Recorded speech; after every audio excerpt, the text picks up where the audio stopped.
ہو سکتا ہے کہ اللہ کو تمہارا یقین اور تمہارا مانگنا اتنا پسند آ گیا ہو کہ اللہ نے اس چیز کو ہمیشہ کے لیے تمہارا بنانے کے لیے دیر کی ہو۔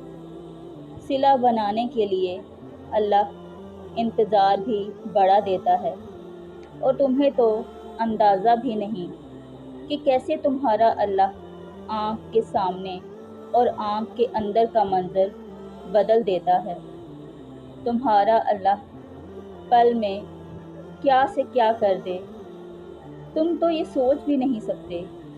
اللہ کو اس دل سے پیارا اور کیا ہوگا جو روز تہجد کے سجدوں میں ٹوٹ کر اس کے سامنے بکھر جاتا ہے، لیکن پھر بھی اس کے معجزوں کے لیے دھڑکتا رہتا ہے۔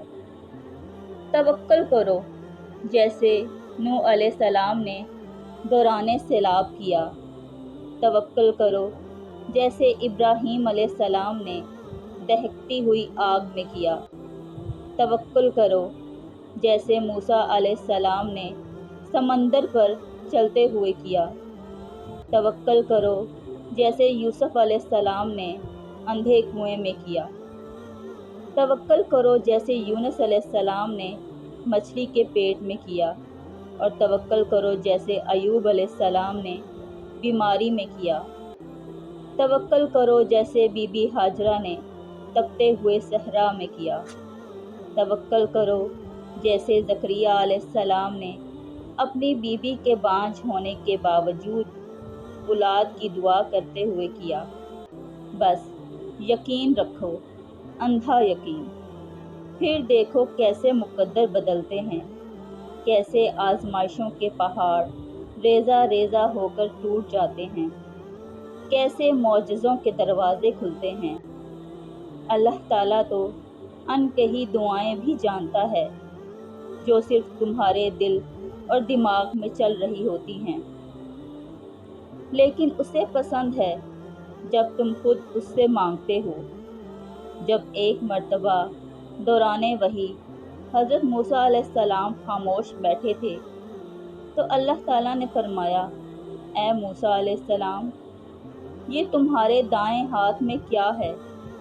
تو موسیٰ علیہ السلام کہنے لگے، یہ میری لاٹھی ہے، میں اس پر ٹیک لگاتا ہوں یا اللہ، اور میں اکثر اس کے ساتھ بکریوں پر پتے بھی جھاڑتا ہوں تاکہ وہ انہیں کھا سکیں۔ حالانکہ اللہ تو پہلے سے ہی جانتا تھا کہ یہ موسیٰ علیہ السلام کی لاٹھی ہے، لیکن پھر بھی اللہ نے موسیٰ علیہ السلام سے سوال کیا کیونکہ اللہ کو موسیٰ علیہ السلام کی آواز سننی تھی۔ اللہ کو یہ جواب پہلے سے ہی معلوم تھا، لیکن اللہ تو یہ جواب موسیٰ علیہ السلام سے سننا چاہتے تھے۔ اللہ جانتا ہے کہ تمہارے دل میں کیا ہے، لیکن اسے پسند ہے کہ تم خود اسے یہ بتاؤ، اور پھر وہ معجزے کرتا ہے جیسے اس نے موسیٰ علیہ السلام کے لیے کیا تھا۔ دعاؤں کی سب سے بڑی طاقت یہ ہے کہ دعائیں وہاں تک جاتی ہیں جہاں انسان نہیں جا سکتا۔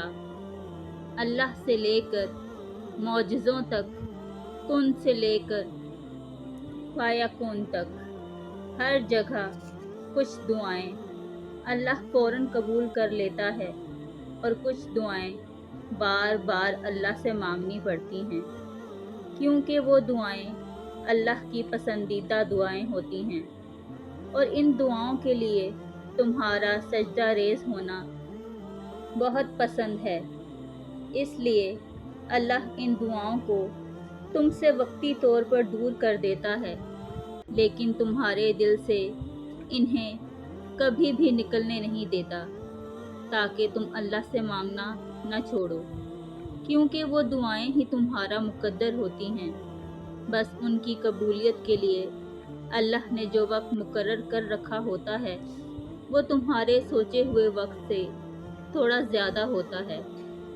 تہجد کی دعاؤں کے لیے تو 7 آسمانوں کے پردے اٹھا دیے جاتے ہیں، اور پھر اللہ ایسے معجزے کرتا ہے جو نہ کبھی زمین والوں نے دیکھے اور نہ ہی آسمان والوں نے دیکھے ہوتے ہیں۔ اللہ تعالیٰ کے منصوبے تمہیں لاجواب کر دیں گے۔ اللہ کے معجزے تمہیں حیران کر دیں گے۔ تمہاری تہجد کی دعائیں ہی تمہارے لیے معجزوں کے رستے بنائیں گی، اور پھر تم دیکھو گے انہیں بھی اپنا مقدر بنتے ہوئے، جن کا ملنا تمہیں ناممکن لگتا تھا، کیونکہ مرہم صرف اللہ ہی دے سکتا ہے اور کوئی نہیں۔